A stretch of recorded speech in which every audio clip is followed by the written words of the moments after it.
Hello everybody, this is Money Mom. Welcome back to the channel. Today I wanted to talk to you guys about how I'm asking myself some questions when I go grocery shopping to help me eliminate any kind of food waste. Let me get right into it and talk about it.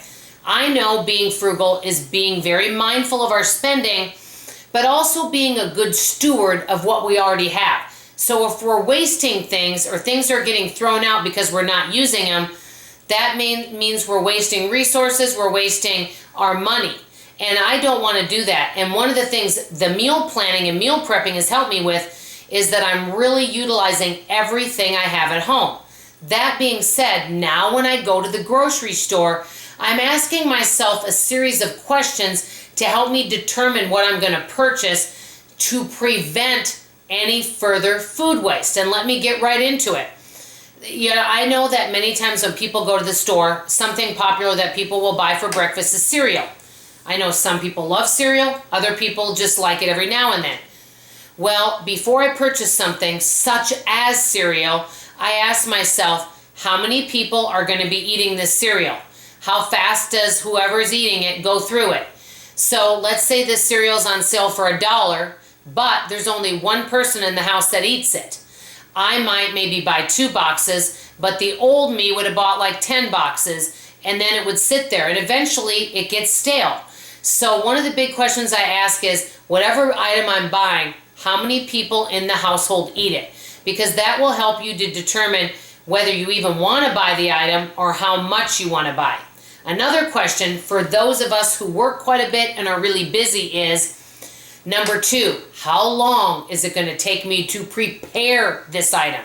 So let's say that you're a busy parent, mom or dad, and you really don't have a lot of time. You work a lot, and then on weekends you're running kids here and there for soccer practice, or you're just a very busy person. Each of us have different things that we're busy with, no matter whether you're retired or not. We each have different schedules. So let's say you just don't have a lot of time to cook. You may not want to purchase something like, and I'm using this as an example, rice you have to cook. You may want to either not have rice or use instant rice that's faster. Now I know this type of rice is supposed to be better for you, but if you're going to buy rice and beans that you actually have to prepare, but you don't want to take the time or don't have the time to prepare them, it doesn't do any good to just have them in our cupboard just doing nothing. So one of the big questions I'm now asking myself is, how much time do I have? Another thing where I've been wasting no food on is produce. This week, for example, I purchased 1 cantaloupe and I cut it up. And like last week, what I did is I bought 1 thing of strawberries. Why am I doing that? Well, I used to buy a cantaloupe and a watermelon and strawberries, and I would overdo it and buy all this produce. Some of it can be frozen. Yes, that's true. Maybe all of it can be frozen. But I didn't always get around to eating it. So now when I buy produce, I ask who in the house is going to eat it and what can we eat. And I generally just buy, a couple things. And I use all my produce. I mean, because they say produce is one of the biggest things people waste. I don't waste produce. Another thing, and these are just examples, guys, condiments. I buy the condiments, but I'm using them all up because I don't go through them that quickly. So even if this was on sale for 50 cents, I'm not going to go buy, a bunch of them. I would just get 1 because I'm not going to go through them before the expiration date. Another item, and I know you guys can relate to this one, spices. A lot of times what I'm doing now is instead of buying multiple spices, I'm looking for alternatives to the one spice that they're asking for in the cooking. For example, cinnamon you can use in so many things. So I always want to have my cinnamon and nutmeg and spices like that. But cayenne pepper, very few recipes ask. I did buy this, but I've only used it a few times.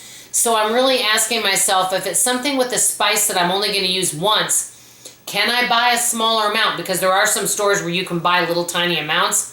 Or could I forego using that spice? Or could I mix other spices together to have the same effect?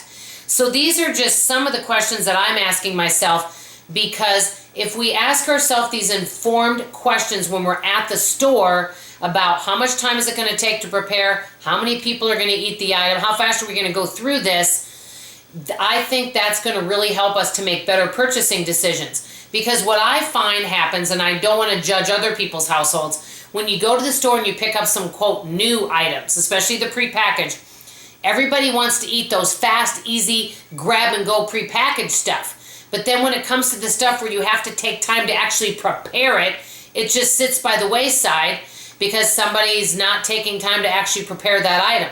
Well, if no one wants to cook or you don't have time, it's okay. Maybe just don't buy those items that are requiring that time. If you see a great sale, it's wonderful, but you don't want to buy 10 of something and then end up throwing out 7 of them because they go way past expiration and they get stale and they're unedible. So these are just some things I'm asking. I want to ask you guys, if you have any tips of how to prevent food waste, I sure would love to hear it in the comments below. I can tell you with my meal prepping and really delving into my refrigerator, freezer, and pantry and creating a meal plan from what I already have, it's saving me money, but also I have very little food waste now, and I'm feeling good about that, but like I always tell you, I can always improve. That's all for now, guys. I love you, I appreciate you, and I'll see you on the next video. Bye-bye.